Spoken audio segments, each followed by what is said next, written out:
تیری عظمتوں سے ہوں بے خبر، یہ میری نظر کا قصور ہے۔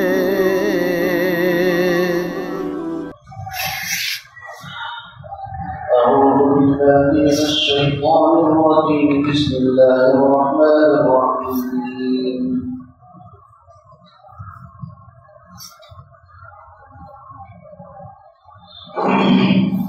وَإِذِ اسْتَسْقَىٰ مُوسَىٰ لِقَوْمِهِ فَقُلْنَا اضْرِب بِّعَصَاكَ الْحَجَرَ فَانفَجَرَتْ مِنْهُ اثْنَتَا عَشْرَةَ عَيْنًا قَدْ عَلِمَ كُلُّ أُنَاسٍ مَّشْرَبَهُمْ كُلُوا وَاشْرَبُوا مِن رِّزْقِ اللَّهِ وَلَا تَعْثَوْا فِي الْأَرْضِ مُفْسِدِينَ وَإِذْ قُلْتُمْ يَا مُوسَىٰ لَن نَّصْبِرَ عَلَىٰ طَعَامٍ وَاحِدٍ فَادْعُ لَنَا رَبَّكَ يُخْرِجْ لَنَا مِمَّا تُنبِتُ الْأَرْضُ مِن بَقْلِهَا وَقِثَّائِهَا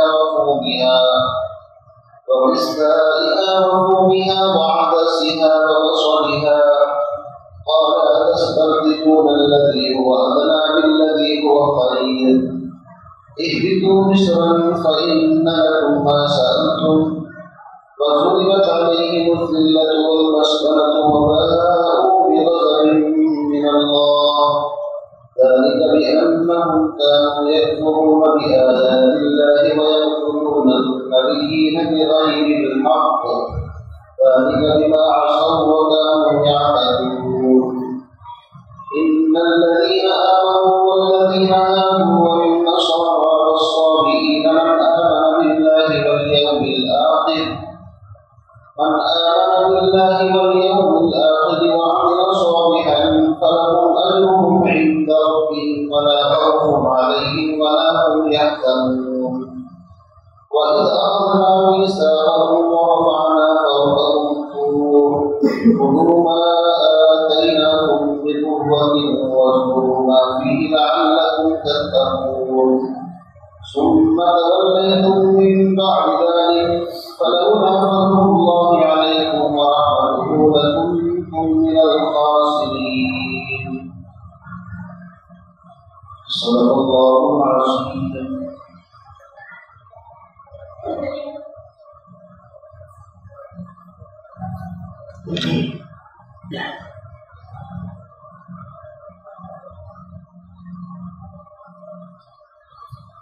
بنی اسرائیل پر اللہ رب العزت کی طرف سے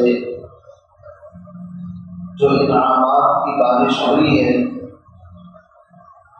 میدان تیہ کے اندر مختلف حالات میں مختلف زمانے میں ان نعمتوں کا تذکرہ چل رہا ہے۔ ارشاد فرماتے ہیں وَإِذِ اسْتَسْقَىٰ مُوسَىٰ لِقَوْمِهِ، اور اس وقت کو یاد کیجیے کہ جب موسیٰ علیہ السلام نے پانی طلب کیا۔ استسقاء کے معنی آتے ہیں پانی کی طلب، پانی کے لیے دعا، یا جو بھی کوئی آپ کہہ لیجیے وَإِذِ اسْتَسْقَىٰ مُوسَىٰ، اس وقت کو یاد کیجیے کہ جب موسیٰ علیہ السلام نے پانی طلب کیا یا پانی کے لیے دعا کی یا پانی مانگا لِقَوْمِهِ، اپنی قوم کے لیے۔ فَقُلْنَا اضْرِب بِّعَصَاكَ الْحَجَرَ، تو اللہ فرماتے ہیں کہ ہم نے موسیٰ علیہ السلام سے کہا اضرب بعصاک، اپنی اس لاٹھی کو جو تمہارے ہاتھ کے اندر ہے، اپنے اس عصا کو پتھر پر مارو، حجر پتھر پر۔ چنانچہ موسیٰ علیہ السلام نے وہ لاٹھی پتھر پر ماری، فانفجرت منہ اثنتا عشرۃ عینا، بس اس سے یعنی اس پتھر سے بہہ پڑے 12 چشم۔ قد علم كل اناس مشربهم، وادی تیہ کے اندر بنی اسرائیل کے جتنے افراد تھے، جتنی جماعتیں تھی، قبیلے تھے، ان میں سے ہر ایک نے اپنے مشرب، اپنے پانی پینے کی جگہ اور گھاٹ کو پہچان دیا۔ طبعی طور پر، علم طبعی۔ اللہ نے فرمایا کلوا واشربوا، کھاؤ اور پیو، من رزق اللہ، اللہ کے رزق سے جو من و سلوہ تم کو دے رکھا ہے، پانی مل گیا۔ ولا تعثوا فی الارض مفسدین، لیکن یاد رکھو زمین میں فساد مت پھیلاؤ۔ آپ سب جانتے ہیں کہ وادی طور کے اندر موسیٰ علیہ السلام کی قوم پر اللہ نے من و سلوے کا انتظام کیا کھانے کے لیے، روشنی کے لیے ایک مینار کا انتظام کیا کہ جس سے رات کے وقت روشنی ہوتی، اور ان کے اوپر سائے کے لیے اللہ رب العزت نے بادل کا انتظام کیا۔ تو بنی اسرائیل وہاں پر رہتے رہے، ایک زمانہ گزر گیا۔ اب پانی انسانی زندگی کے لیے مین چیز ہے۔ قرآن پاک کے اندر ہے وَجَعَلْنَا مِنَ الْمَاءِ كُلَّ شَيْءٍ حَيٍّ، کہ ہر چیز کی زندگی کا دار و مدار پانی کے اوپر۔ پانی ہے تو زندگی ہے، لائف ہے، پانی نہیں تو زندگی نہیں۔ آج سائنس اور دنیا کے لوگ پانی کو بچانے کے لیے کتنی انتھک کوششیں کر رہے ہیں۔ جگہ جگہ پر آپ نے لکھا دیکھا ہوگا جل ہی جیون ہے، یعنی مقصد یہ ہوتا ہے اس لفظ کے ذریعے سے کہ اپنے پانی کو بیجا فضول خرچی کے ساتھ خرچ مت کرو، بلکہ مناسب مقدار میں استعمال کرو۔ دنیا چاند پر پہنچنے کی کوشش کر رہی ہے، اللہ جانے پہنچی یا نہیں پہنچی یا پہنچے گی، لیکن وہاں جانے سے پہلے ہر انسان کے ذہن میں پانی کا مسئلہ پیدا ہوتا ہے کہ وہاں پانی ہے بھی یا نہیں۔ اگر پانی ہے تو پھر تو وہاں زندگی کے سامان پیدا ہو سکتے ہیں، پانی نہیں ہے تو لائف اور زندگی کا تصور نہیں کیا جا سکتا۔ تو موسیٰ علیہ السلام سے انہوں نے درخواست کی کہ اے موسیٰ ہمیں پانی چاہیے۔ تو موسیٰ علیہ السلام نے اپنے رب کے حضور میں درخواست کی۔ اسی لیے امام اعظم ابو حنیفہ رحمۃ اللہ علیہ فرماتے ہیں کہ استسقاء بارش کی اصل دعا ہے۔ اصل کیا ہے؟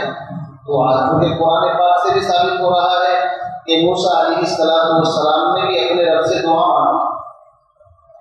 اور بارش کے لیے اصل یہ ہے کہ انسان گناہوں سے توبہ کرے، فسق اور فجور کو چھوڑے، عاجزی مسکینی اختیار کرے اور پھر اللہ کے سامنے دعا مانگے، تب اللہ رب العزت کو ترس آتا ہے۔ اگرچہ بعض دیگر ائمہ وہ فرماتے ہیں کہ استسقاء کے لیے نماز بھی ہے۔ امام اعظم ابو حنیفہ فرماتے ہیں کہ نماز بھی اگرچہ ثابت ہے کہ نبی علیہ السلام عیدگاہ کی طرف نکلے، لیکن بخاری اور مسلم کے اندر صحیح حدیث موجود ہے حضرت انس رضی اللہ تعالیٰ عنہ کی کہ آپ جمعے کا خطبہ دے رہے تھے، ایک صحابی کھڑے ہوئے، اللہ کے نبی قحط ہے بارش کی دعا فرما دیجیے۔ آپ نے خطبے ہی کے درمیان دعا فرمائی اور بارش شروع ہو گئی، اور پورے ایک ہفتے تک بارش ہوتی رہی۔ اب وہی صحابی اگلے جمعے کے اندر پھر کھڑے ہوئے، اللہ کے نبی جنگل بیابان سب جگہ پر پانی ہو گیا، چونکہ پانی ایک ایسی چیز ہے اگر پانی نہ ملے تو بھی انسان پریشان، اور پانی حد سے زیادہ ہو جائے تو بھی پریشان۔ اسی لیے ہر چیز اگر اعتدال کے اندر ہے تو نعمت ہے، اور اگر اعتدال سے زیادہ ہو تو پھر نعمت کے بجائے زحمت ہے، تکلیف ہے۔ نوح علیہ السلام کی قوم کو پانی ہی کے ذریعے سے ہلاک کیا، چونکہ پانی کثیر مقدار میں زمین سے آسمان سے برسا۔ تو بہرحال اللہ کے نبی نے پھر دعا فرمائی تو بارش بند ہو گئی۔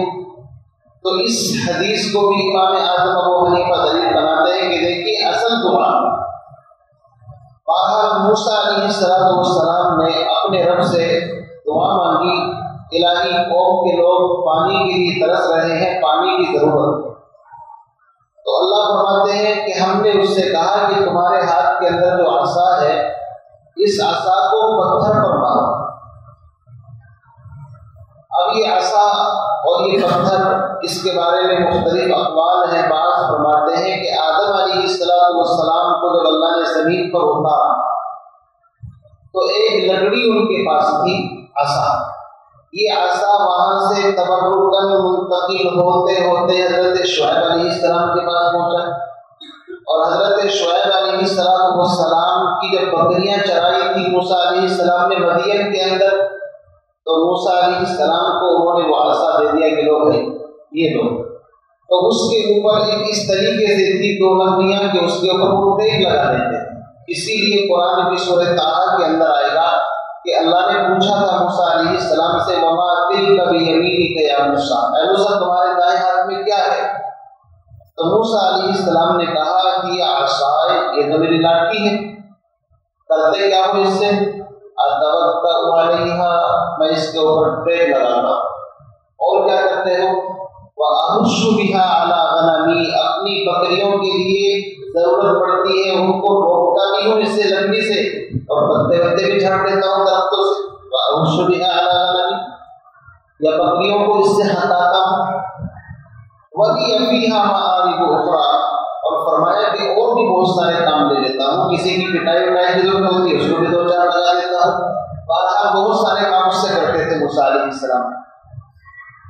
تو یہ عصا وہی لاٹھی ہے جو آدم علیہ السلام کے ذریعے سے حضرت موسیٰ تک پہنچی، یہی لاٹھی ہے جس کو زمین پر ڈالتے تھے تو سانپ اژدہا بن جاتا ہے۔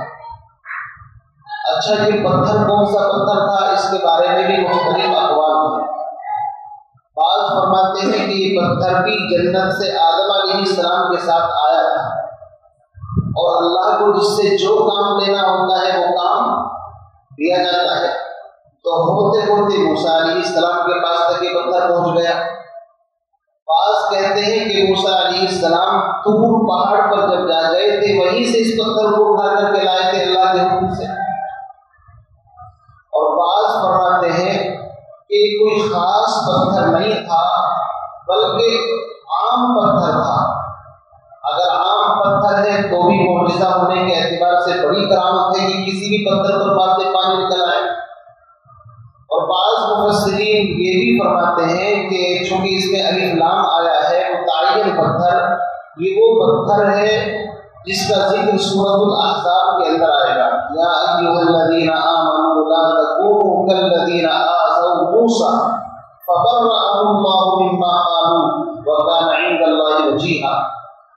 واقعہ یہ ہے کہ موسیٰ علیہ السلام، یاد رکھیے ہر نبی نبوت سے پہلے باحیا ہوتا ہے، با اخلاق ہوتا ہے، جس طرح کفر سے، شرک سے، تمام برائیوں سے محفوظ ہوتا ہے، ایسے ہی اخلاق کے بھی اعلیٰ مقام پر ہوتا ہے۔ ہر نبی پیدائشی اعتبار سے اس کو گناہوں سے نفرت ہوتی ہے طبعاً۔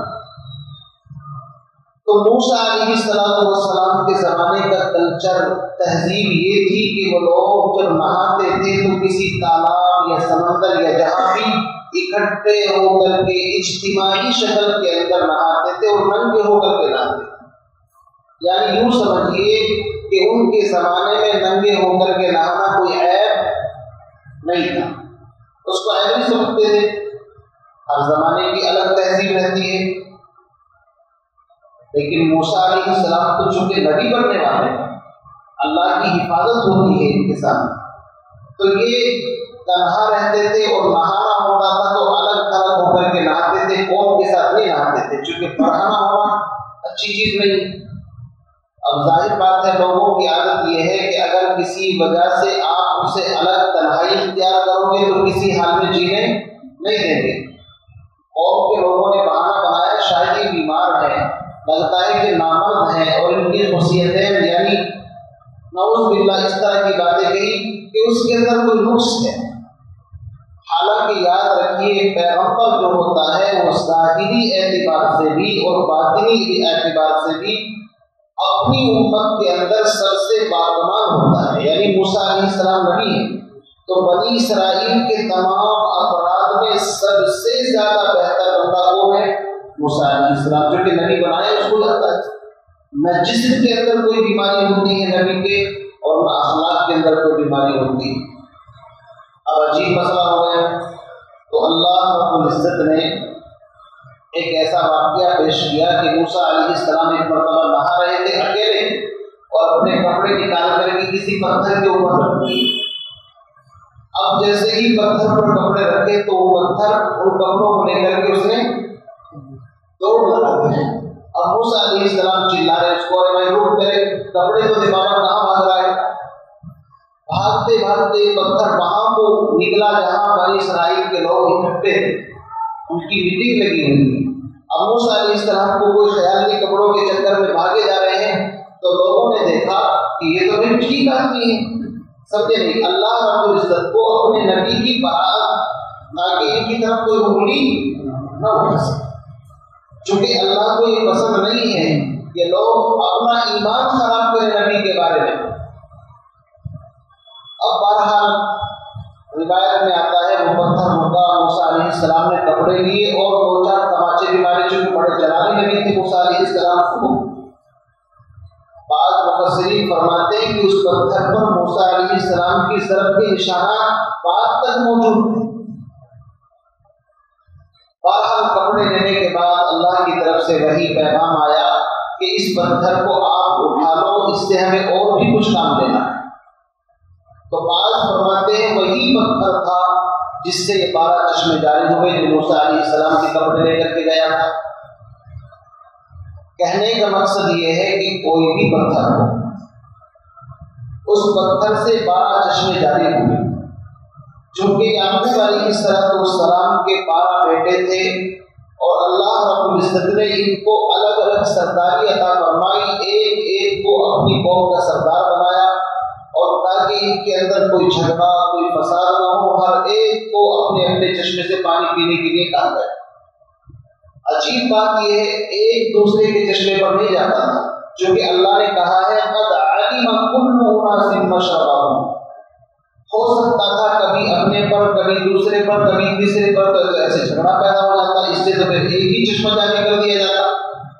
یہ جو 12 چشمے جاری کیے ہیں اللہ کی اس میں حکمت یہ تھی تاکہ ان کے اندر انتظامی امور کی صلاحیت پیدا ہو جائے، نظم ضبط، جس کو ڈسپلن کہتے ہیں انگلش کے طرح نہیں، کہ انسان ڈسپلن بڑی چیز ہے۔ اب ہمارے یہاں فریج رکھا ہوا ہے، اس کے اوپر پانی پینے کے کٹورے رکھے ہوئے ہیں۔ ڈسپلن کا طریقہ یہ ہے کہ جہاں سے اٹھاؤ برتن وہیں پر، اٹھایا کہیں سے رکھ دیا کہیں پر تو تکلیف ہوتی ہے اس سے۔ تو چونکہ اس قوم کو غلامی سے نکالا تھا تو ان کو تہذیب زندگی گزارنے کے طریقے سمجھائے جا رہے تھے کہ ہر آدمی اپنے اپنے گھاٹ پر پانی پیے ترتیب کے ساتھ میں، تاکہ اچھے لگے اور جھگڑا فساد نہ ہو۔ تو اللہ فرماتے ہیں قد علم كل اناس مشربهم، ہر ایک جماعت نے اپنے اپنے گھاٹ کو پہچان لیا۔ یہ علم ایسا تھا جیسے بچے کو پیدا ہونے کے بعد پتا ہوتا ہے ماں کی پستان سے دودھ پینا ہے، اس کو بتانے کے لیے کسی مدرسے کے اندر، کسی یونیورسٹی کے اندر بھیجنے کی ضرورت نہیں پڑتی۔ یہ پڑتی ہے نہیں پڑتی۔ انڈے سے مرغی کا بچہ پیدا ہوتا ہے، طبعی طور پر اسے پتا ہوتا ہے کہ ماں کے پاس رہوں گا حفاظت رہے گی، ماں سے دور چلا جاؤں گا تو کسی جھپٹا مار کے لے جائے گی۔ تو طبعی علم اللہ رب العزت نے ان کے اندر پیدا کر دی، جیسے کہ اللہ نے قرآن پاک کے اندر فرمایا کہ جب جنتی جنت کے اندر جائیں گے، ہر جنتی اپنے مقام اور مرتبے کو پہچان لے گا کہ تجھے کون سی گریڈ کے اندر تیرا مقام ہے، اس کو بتانا نہیں پڑے گا، آٹومیٹک وہاں پر پہنچ جائے گا۔ تو اسی طرح ان 12 قبیلوں کو معلوم تھا ہمیں کس گھاٹ سے پانی پینا ہے۔ قد علم كل اناس مشربهم۔ اب بہرحال پانی کا مسئلہ ختم ہو گیا ہے، تو اللہ نے کیا فرمایا، کلو، کھاؤ، واشربو، اور پیو، من رزق اللہ، اللہ کے رزق میں سے، ولا تعثوا فی الارض مفسدین، لیکن زمین میں فساد پھیلانے کی اجازت نہیں۔ تو اس طریقے سے موسیٰ علیہ السلام کے ذریعے سے پانی کا مسئلہ، بعض کہتے ہیں کہ پتھر چکور تھا اور ہر کونے سے 3 چشمے نکلتے تھے، تو 3 چوک 12۔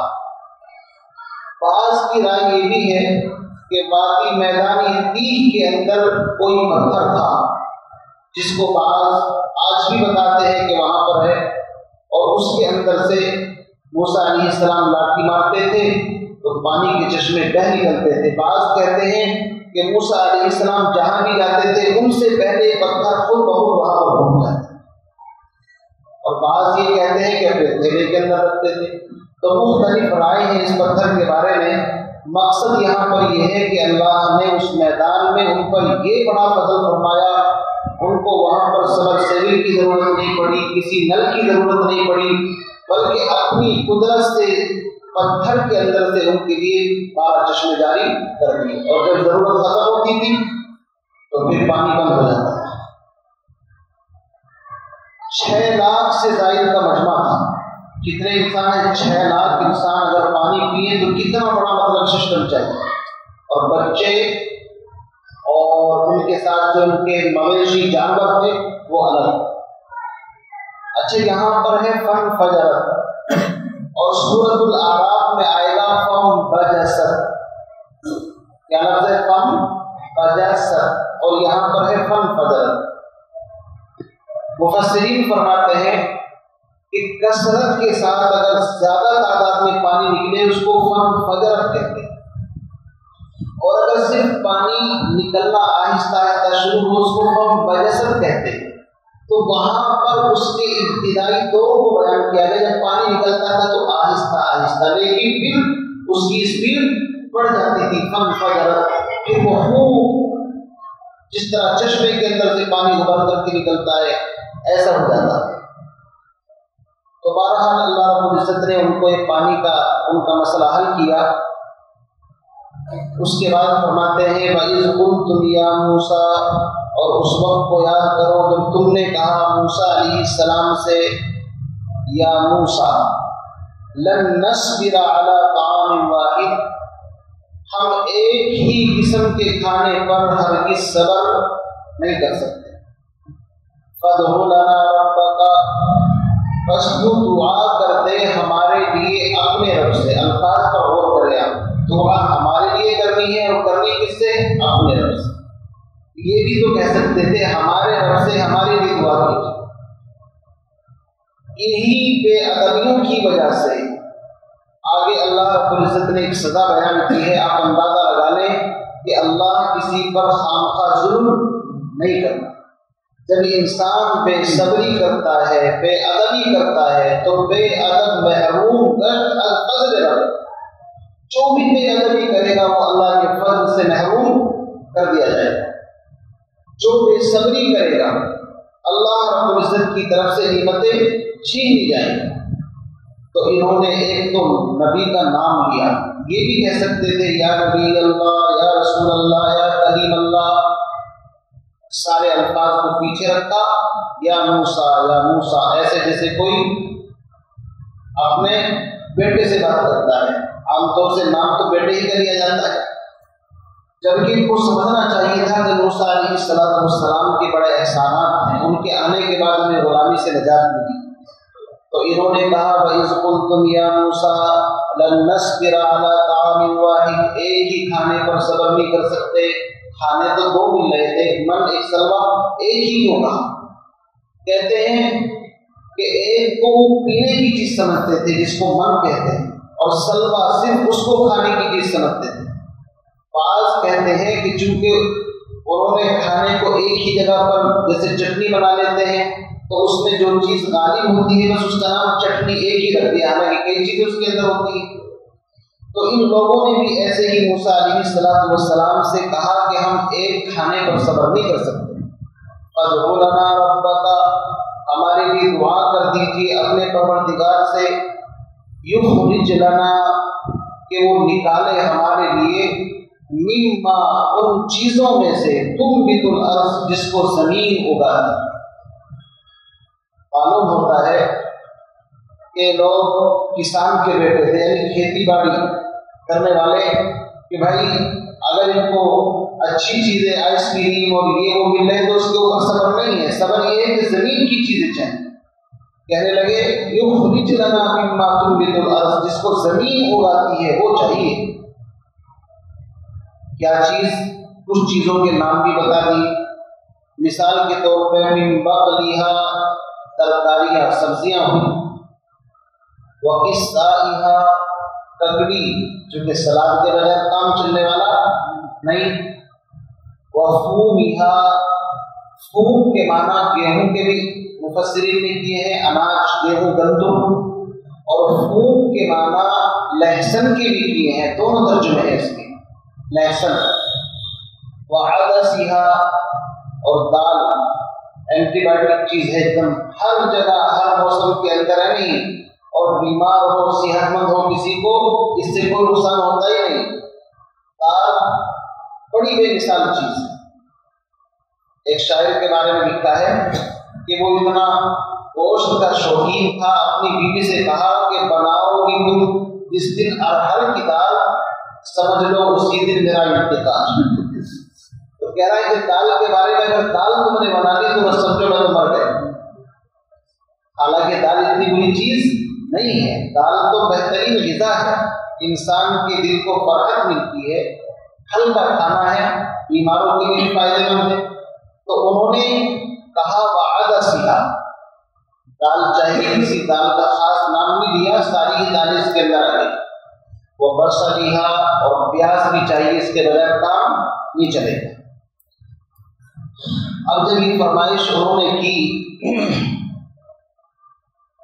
تو قالا، اس قالا سے کون مراد ہے؟ یا تو موسیٰ علیہ السلام ہے، انہوں نے کہا، یا اس سے مراد ہے اللہ رب العزت۔ قال اتستبدلون الذی هو ادنی بالذی هو خیر، کہ کیا تم بدلنا چاہتے ہو اس چیز کے بدلے میں جو ادنا ہے، اس چیز کے بدلے میں جو بہتر ہے، ادنا اور گھٹیا چیز کو؟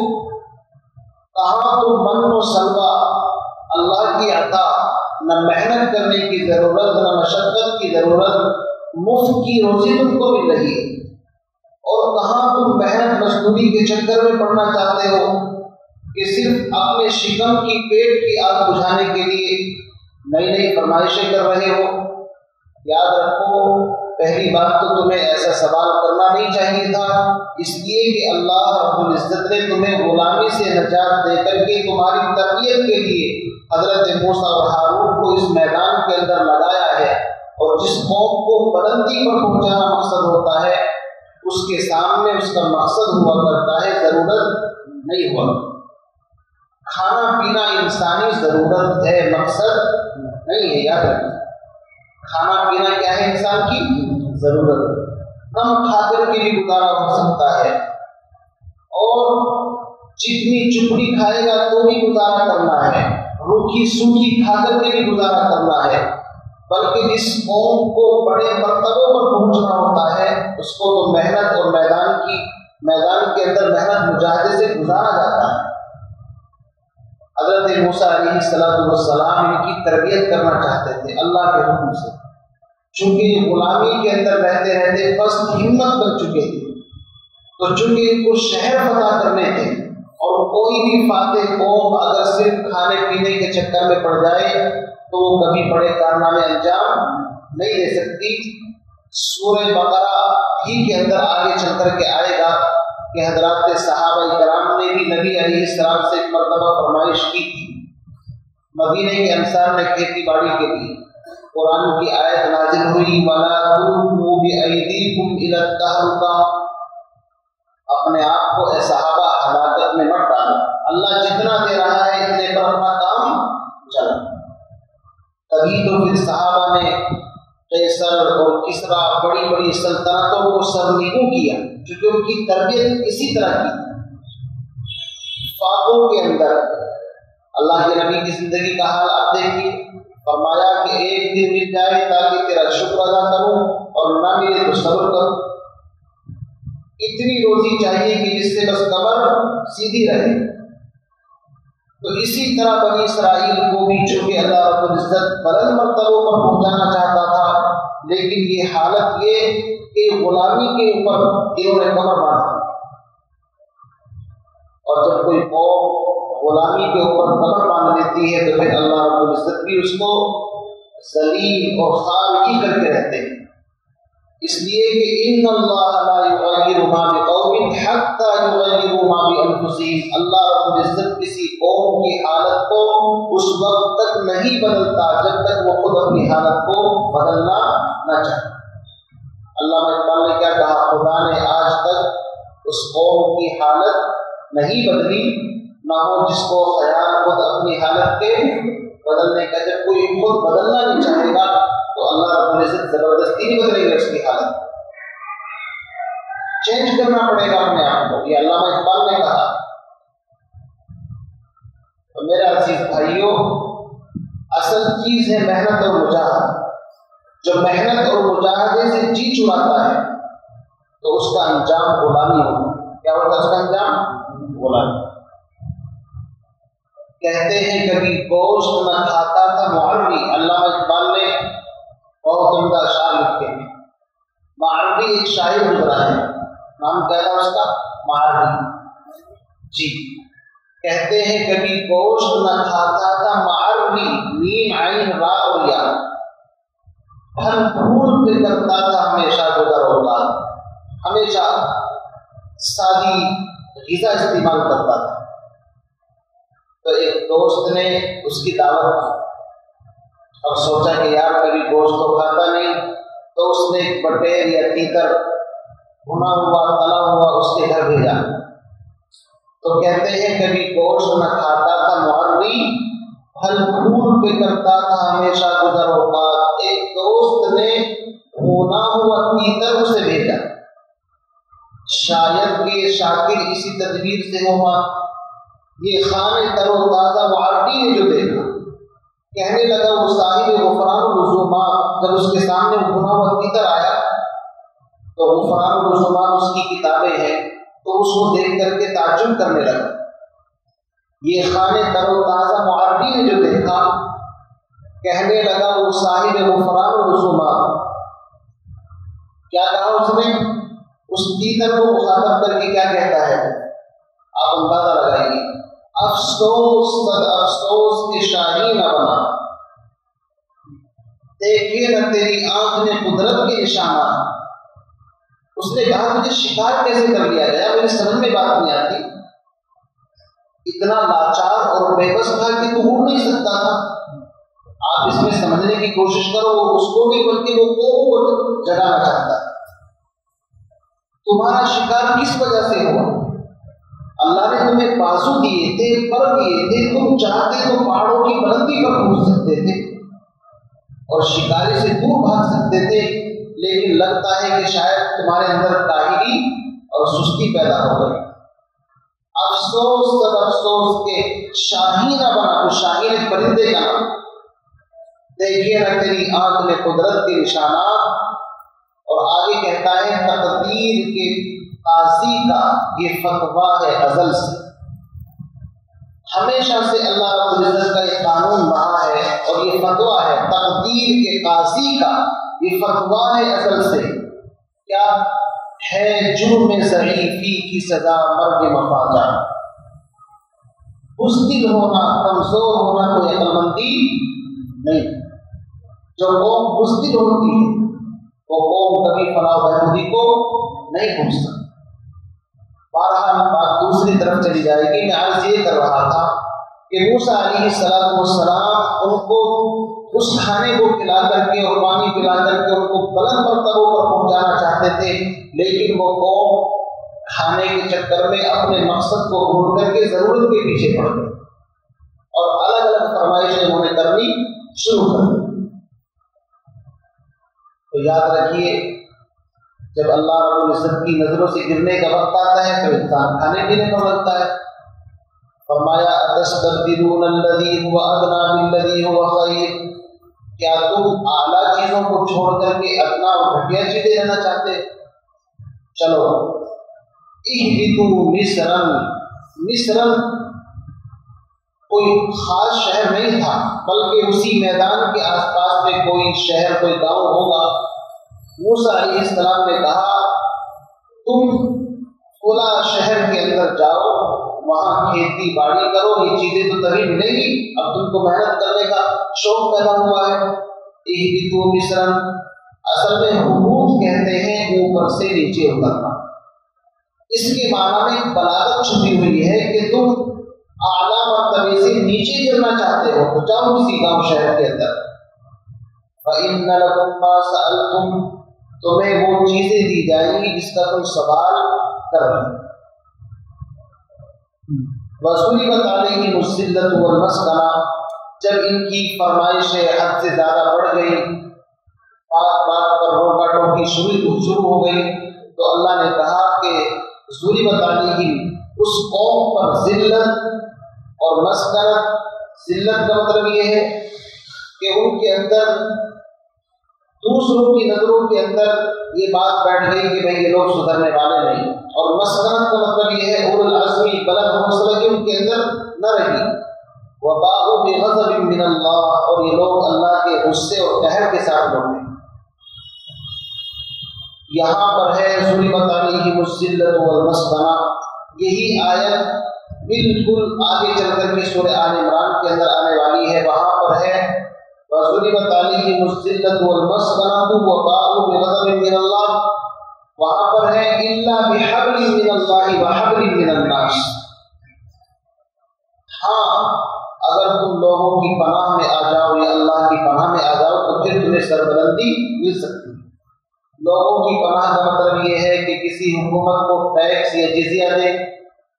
جیسے کہ آج آپ دیکھ لیجیے اسرائیل جو ہے جہاں پر ان کی آبادی ہے اس کی حیثیت صرف یہ ہے کہ جب تک امریکہ کے دمخم کے اوپر زندگی ہے، وہ جب تک ان کی سپورٹ میں ہے تو سپر پاور ہے، اور اگر وہ اپنا ہاتھ پیچھے کھینچتے تو کوئی حیثیت نہیں. اسی طریقے سے اللہ رب العزت نے فرمایا کہ اگر تم اللہ کی امان میں آنا چاہو، قرآن اور سنت کو اپنانا چاہو تو پھر تم یہودی نہیں بلکہ دین محمدی کے تم امتی بن جاؤ نبی کے، تبھی تم کو عزت مل سکتی ہے.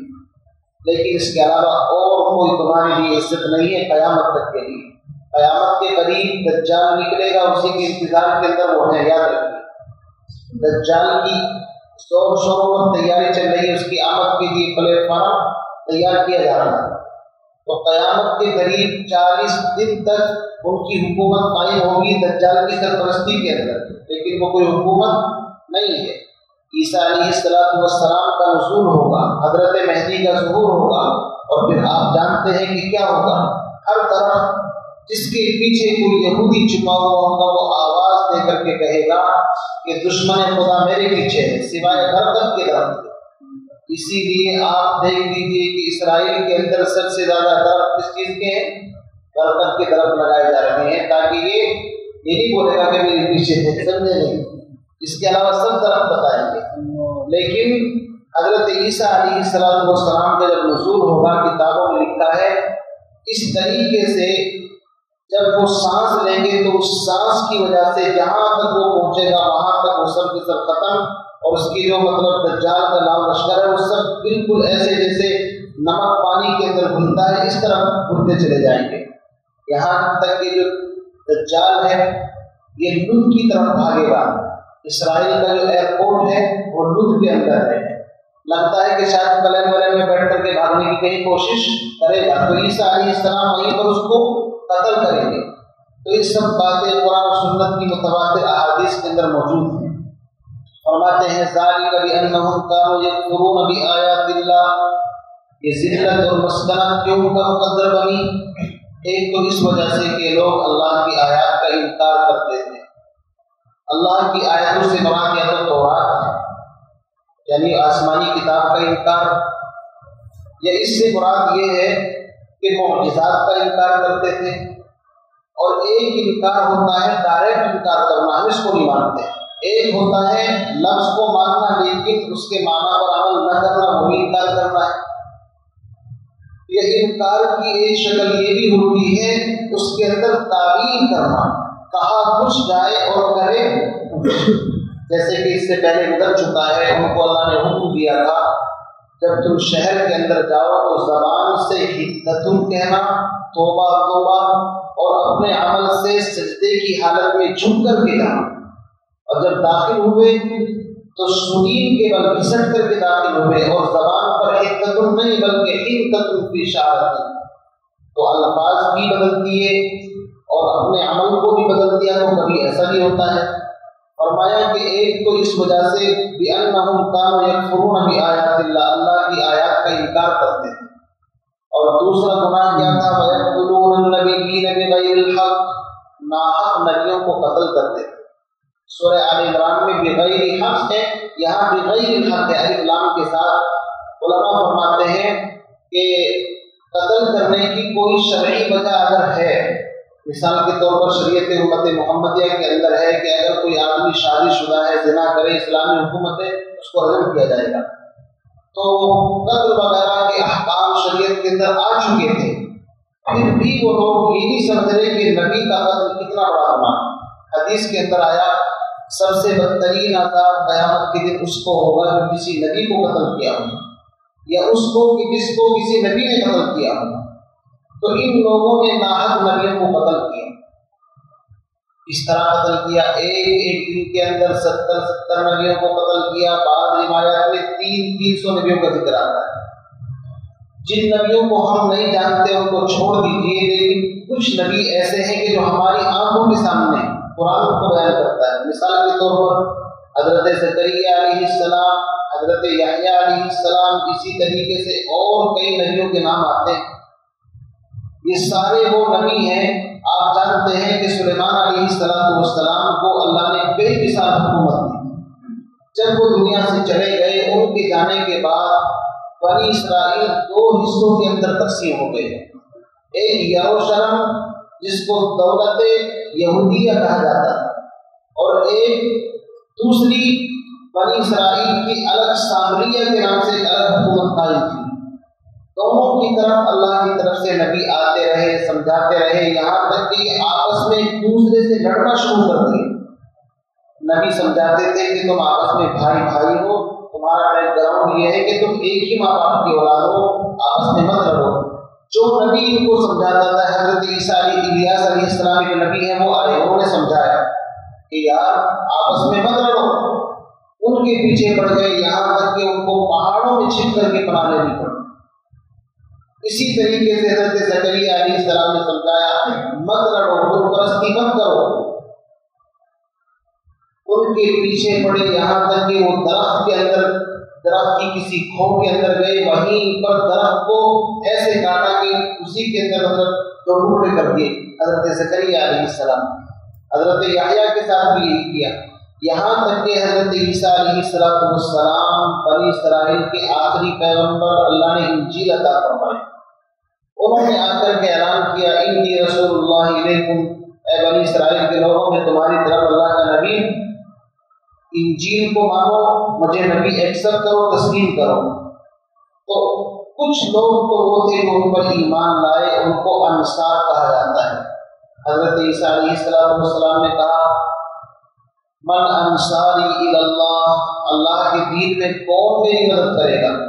قال الحواریون نحن انصار اللہ، حواریوں نے کہا ہم تمہاری مدد کریں گے۔ تو مٹھی بھر جماعت ان پر ایمان لائی، باقی زیادہ تر لوگ ان کے مخالف ہو گئے، کہنے لگے تمہارے تو باپ کا پتہ نہیں ہے، تم تو نعوذ باللہ زنا کی اولاد ہو، ایسی تہمتیں ان کے اوپر لگائی۔ اور یہاں تک لکھا ہے کہ اپنی مذہبی عدالت کے اندر عیسیٰ علیہ السلام کے قتل کا فیصلہ جھوٹے طریقے سے صادر کر دیا کہ آدمی اس سے ملک کے اندر فساد پھیل سکتا ہے، نقض امن، یہاں تک کہ اپنے ملک کی سپریم کورٹ کے اندر بھی انہوں نے فتویٰ لے لیا اس زمانے کے اندر۔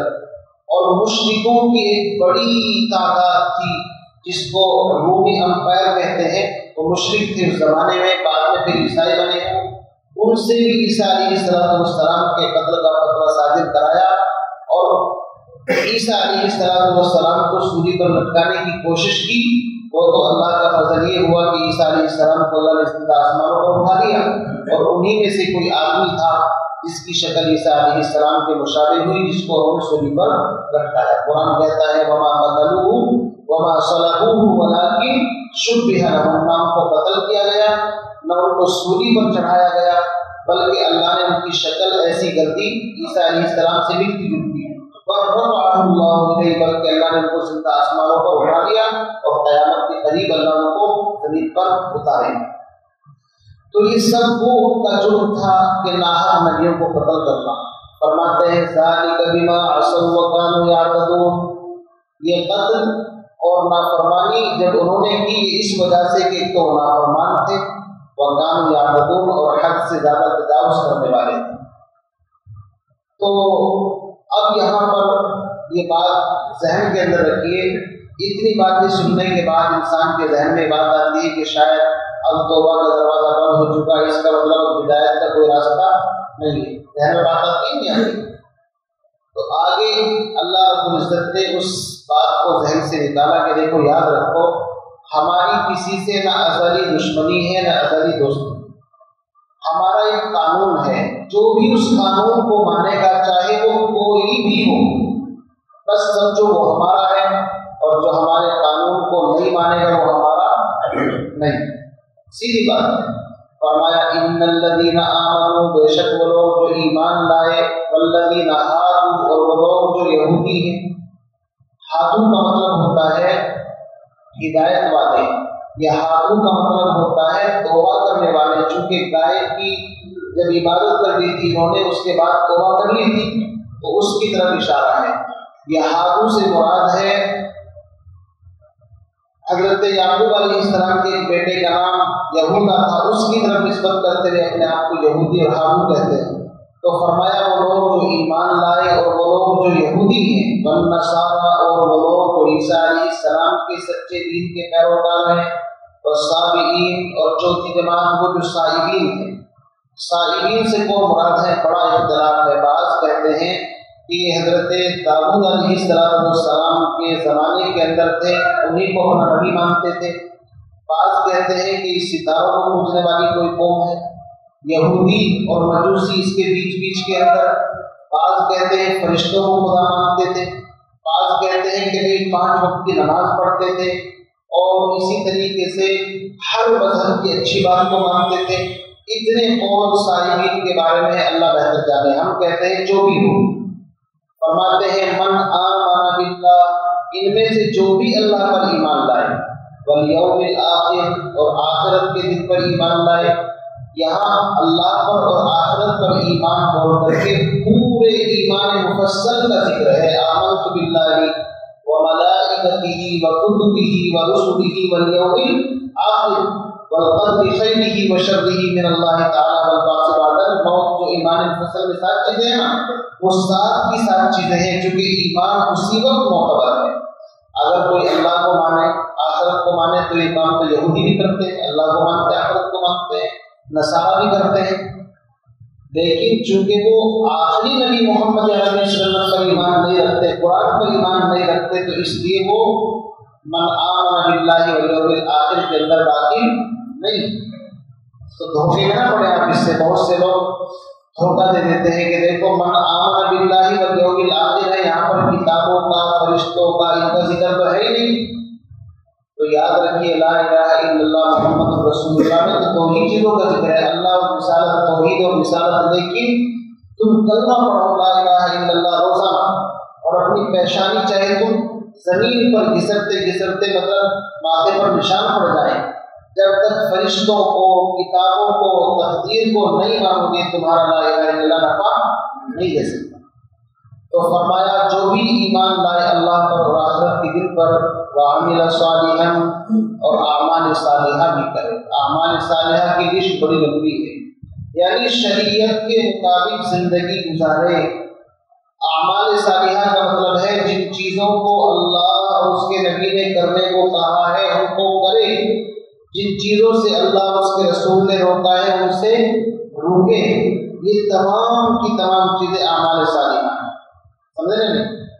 تو اعمال صالحہ صرف نماز نہیں ہے، روزہ نہیں ہے، یہ بھی اعمال صالحہ ہے، لیکن سچ بولنا، اسی طریقے سے وعدہ خلافی نہ کرنا، اسی طریقے سے مسلمان کے ساتھ یا کسی کے ساتھ بھی زیادتی نہ کرنا، پڑوسیوں کے ساتھ حسن سلوک اور رشتہ داروں کے ساتھ حسن سلوک، اسی طریقے سے ماں باپ کے ساتھ حسن سلوک، اور مہمانوں کی عزت، تمام کی تمام جو دین کی باتیں جن کو اللہ رسول نے کرنے کو کہا ہے اور جن سے منع کیا ہے، ان تمام کے درمیان چیز کا نام اعمال صالحہ ہے۔ فرمایا وعمل صالحا فلہم اجرہم عند ربہم، تو ایسے لوگوں کے لیے اجر ہے ان کے رب کے پاس۔ ولا خوف علیہم ولا هم یحزنون، نہ ان کو زمانہ مستقبل میں کوئی خوف ہوگا اور نہ زمانہ ماضی کی کسی بات پر یہ غمزدہ ہوں گے، بلکہ ان کا حال وہ ہوگا جو اللہ نے سورہ یونس کے اندر فرمایا الا ان اولیاء اللہ لا خوف علیہم ولا هم یحزنون، اللہ کے جو نیک بندے ہیں ان کو کوئی خوف اور غم نہیں۔ اور جس طرح قرآن پاک میں دوسری جگہ آیا ان الذین قالوا ربنا اللہ ثم استقاموا تتنزل علیہم الملائکہ الا تخافوا ولا تحزنوا، جو دین پر ثابت قدم رہیں گے، ڈٹ جائیں گے، ان کے لیے انعام ہے، بشارت ہے، کوئی خوف اور ٹینشن نہیں ہوگی۔ تو اس آیت میں کلیئر کر دیا کہ کبھی سن کر کے آپ سوچیں کہ یار اتنی گستاخیاں، اتنی نافرمانیاں، شاید لگتا ہے توبہ کا دروازہ بند۔ اللہ نے کہا ہمارے یہاں توبہ کا دروازہ موت سے پہلے کھلا ہوا ہے۔ جو ایمان والا ہو، یہودی ہو، نصارہ ہو، صائبین ہو، کوئی بھی ہو، جو بھی اللہ اور رسول اور آخرت پر ایمان رکھے گا، اللہ رب العزت اس کو معاف کر دیں گے۔ آگے بنی اسرائیل کی ایک اور بات ارشاد فرمائی وَإِذْ أَخَذْنَا مِيثَاقَكُمْ، اس وقت کو یاد کرو جب ہم نے تم سے پختہ عہد لیا، میثاق پختہ عہد، وَرَفَعْنَا فَوْقَكُمُ الطُّورَ، اور ہم نے تمہارے سروں پر طور، عبرانی زبان میں طور کا مطلب ہوتا ہے مطلقاً پہاڑ۔ یاد رکھیے طور سے مراد وہ خاص پہاڑ نہیں جس پر موسیٰ علیہ السلام اللہ سے بات کرتے تھے، ہر پہاڑ کو طور کہا جاتا ہے عبرانی زبان میں۔ تو کوئی سا بھی پہاڑ رہا ہوگا جس کا ذکر یہاں پر آ رہا ہے، فرماتے ہیں اس وقت کو یاد کرو جب ہم نے تم سے پختہ عہد لیا، وَرَفَعْنَا فَوْقَكُمُ الطُّورَ، اور ہم نے تمہارے سروں پر طور پہاڑ کو اٹھا دیے، خُذُوا، اور تم سے کہا پکڑو، مَا آتَيْنَاكُمْ، جو ہم نے تم کو دیا ہے تورات کے اندر، جو شریعت تم کو دی ہے اس کو پکڑو، بِقُوَّةٍ، مضبوطی کے ساتھ عمل کرو، وَاذْكُرُوا مَا فِيهِ، اور جو اس میں نصیحت ہے اس کو یاد رکھو، لعلکم تتقون، تاکہ تم اللہ کے عذاب سے بچ جاؤ۔ واقعہ یہ پیش آیا کہ موسیٰ علیہ السلام جب تورات لے کر کے آئے تو 70 بندے ساتھ میں گئے تھے، آپ کو یاد ہوگا، پہلے واقعہ گزر چکا ہے۔ انہوں نے آ کر کے اس میں جب احکام دیکھے تو احکام بڑے سخت تھے، تورات کے اندر احکام سخت تھے، یاد رکھیں۔ احکام کیسے سخت تھے؟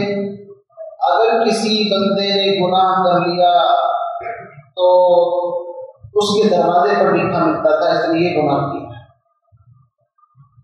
اگر کپڑا ناپاک ہو جاتا تو دھونے سے پاک نہیں ہوتا تھا، کپڑا یا تو چینج کرو یا اس کو کاٹو وہاں سے۔ کتنی مشقت کی بات ہے، ہمارے یہاں تو اگر گندگی لگ جائے 3 مرتبہ دھو کپڑا پاک ہو جاتا ہے، احکام میں بہت ڈھیل ہے۔ تو بنی اسرائیل کو احکام شاقہ ملے تھے، تو کچھ تو اس وجہ سے جی چراتے تھے وہ، اور کچھ فطرت کے اندر جی چرانے کی عادت تھی۔ تو ان 70 آدمیوں نے کہا کہ ہاں ہمارے سامنے تورات ملی ہے، اللہ نے کہا ہے جس پر عمل کر سکو کر لینا، جس پر نہ کر سکو مت کر، جس پر عمل نہ کر سکو کوئی بات نہیں۔ اب ظاہر بات ہے اپنی طرف سے بڑھا دیا تو اب اللہ کو شدید غصہ آیا۔ تو جس میدان کے اندر جہاں پر تھے وہاں پر کوئی پہاڑ تھا، اللہ نے کسی فرشتے کے ذریعے سے اس پورے پہاڑ کو اٹھا کر کے ان کے سروں پر ایسے کر دے جیسے چھتری کے نیچے آگے ہوتا ہے۔ اب جیسے ہی انہوں نے پہاڑ اپنے سروں پر دیکھا فوراً سجدے کے اندر چلے گئے، تھے بڑے سمجھدار، چونکہ سمجھداری پیدا ہو گئی تھی موسیٰ علیہ السلام کی صحبت میں رہ کر کے۔ انہوں نے سوچا کہ اگر پہاڑ نیچے گرا تو قیمہ بن جائے گا، سب کے سب سجدے میں چلے گئے۔ لیکن سجدہ ایک پیشانی ایک طرف سے ٹیکی اور کن آنکھوں سے دیکھ رہے ہیں کہ ابھی نیچے ہی اوپر رہا ہے، سمجھے نہیں؟ اس طریقے سے اسی لیے کتابوں میں لکھا ہے کہ بنی اسرائیل آج بھی اگر سجدہ کرتے ہیں تو وہ ایک طرف سے ایک سائڈ دیکھتے ہیں، ہاں اسی وجہ سے۔ تو ساتھ ساتھ ایک طرف سے دیکھ رہے ہیں کہ بھائی ابھی وہ پہاڑ ایسے ہی ہے نہیں، جب اللہ نے دیکھا کہ سجدے میں چلے گئے تو پہاڑ ایک طرف ان سے اس وقت ان سے عہد لیا کہ تورات کو مانو گے؟ انہوں نے کہا جی بالکل مانیں گے، ایک حکم بھی ایسا نہیں جس کو نہ مانے۔ اسی کو فرمایا مضبوطی سے پکڑنا، وَإِذْ أَخَذْنَا مِيثَاقَكُمْ، پختہ عہد لیا، وَرَفَعْنَا فَوْقَكُمُ الطُّورَ، تمہارے سروں پر طور پہاڑ کو ہم نے معلق کر دیا۔ اچھا، بعض مفسرین فرماتے ہیں کہ چونکہ پہاڑ پڑا تھا، زلزلے کی کیفیت ہوئی، تو ان کو ایسا لگ رہا تھا جیسے ہمارے اوپر گرے، بعض گرائیے بھی، لیکن قرآن کے ظاہر سے ایسا ہی محسوس ہوتا ہے کہ بالکل ان کے سروں پر اٹھا لیا تھا۔ یہ کوئی بعید نہیں، اللہ سے کوئی مشکل نہیں۔ اب ہوا کیا، ان کو احکام ماننے چاہیے، لیکن ہوا کیا، جیسے ہی دور پہاڑ کو سروں پر سے ہٹایا تو جو وہ ان کی اپنی اصلی فطرت تھی اس کے اوپر واپس آئے۔ ثم تولیتم من بعد ذلک، پھر اس عہد کو بھی بنا دیا اور اپنے پورے جو ان کی فطرت کے اندر تھا کجروی اس کے اوپر واپس لوٹ آئے۔ اللہ فرماتے ہیں ثم تولیتم من بعد ذلک فلولا فضل اللہ علیکم، بس اگر تم پر اللہ کا فضل ورحمتہ اور اس کی رحمت نہ ہوتی، لکنتم من الخاسرین، تو تم بڑے نقصان اور ٹوٹے اور گھاٹے اور خسارے والوں میں سے ہو جاتے۔ بعض فرماتے ہیں ولولا فضل اللہ سے مراد حضور علیہ السلام کی آمد ہے، اور یہ ان لوگوں سے کہا جا رہا ہے جو نبی علیہ السلام کے زمانے کے اندر مدینے کے اندر اطراف میں جو بنی اسرائیل کے یہودی تھے خیبر میں اور بنو قریظہ بنو نذیر کے، یار تمہارے بڑوں نے ایسا کیا، تم سمجھداری سے کام کیوں نہیں لیتے؟ سمجھو تم اگر اللہ کا فضل، چونکہ نبی علیہ السلام کی آمد کے بعد ایک خاص کام یہ ہوا ہے کہ جس طرح پہلی امتوں پر عذاب ایک دم آتا تھا، رگڑا کر رگڑ ساری صاف ہو جاتی تھی، اللہ نے اس نبی کی برکت سے اس عذاب کو ہٹا لیا۔ اگر عذاب آتا بھی ہے 2 4 10 20 پر اکٹھا عذاب ایسا نہیں آتا جیسے پہلے آتا تھا کہ پوری کی پوری قوم لپیٹے کے اندر آتی، جیسے قوم عاد، قوم سمود، قوم نوح، کہ ان کو مطلق صفحہ ہستی سے مٹا دیا گیا۔ تو بہرحال اس طرح کی شرارتیں حرکتیں جب انہوں نے کی تو اللہ رب العزت کی طرف سے احکام میں بھی سختی آتی چلی گئی۔ اسی کا ایک واقعہ آگے چل کر کے آپ دیکھیں گے تو انشاءاللہ یہاں سے آگے بیان ہوگا۔ تو اس رکوع کے اندر جو آپ کے سامنے پڑھا گیا ہے خلاصہ یہ ہے، ایک تو اللہ رب العزت جو بھی نعمت ہے اس پر شکر ادا کرنا، دوسرا یہ کہ کبھی انسان کو بے صبری نہیں کرنی چاہیے، تیسری بات یہ ہے کہ اگر کسی چیز کو مانگنا بھی ہے تو ادب بھی ملحوظ خاطر رہنا چاہیے، بے ادبی نہیں کرنی چاہیے۔ چوتھی بات یہ محسوس ہوئی کہ انسان اپنے مقصد اور ضرورت میں فرق سمجھے کہ مقصد اللہ کی بندگی اور اطاعت ہے اور ضرورت کھانا پینا ہے، ضرورت اتنی بڑی چیز نہیں ہے بلکہ مقصد بڑی چیز۔ اسی کے ساتھ ساتھ یہ بھی مجھے آپ کو معلوم ہوا کہ اللہ کا اصول اور ضابطہ یہ ہے، نہ اس کے یہاں پر برادری چلتی، نہ قبیلہ، نہ خاندان، بلکہ اللہ کا اصول اور ضابطہ تو یہ ہے من آمن باللہ والیوم الآخر وعمل صالحا۔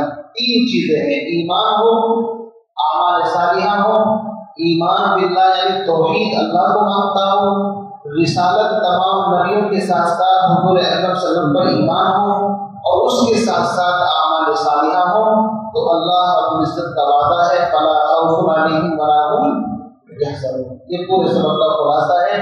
اللہ تعالیٰ سے دعا فرمائے ہم تمام کو صحیح اور نیک عمل کرنے کی توفیق عطا فرمائے، اور ہم تمام کا اپنے اپنے وقت پر ایمان پر خاتمہ نصیب فرمائے۔ سبحان اللہ وبحمدہ، سبحانک اللہم وبحمدک، اشہد ان لا الہ الا انت، استغفرک واتوب الیک۔ سبحان ربک رب العزت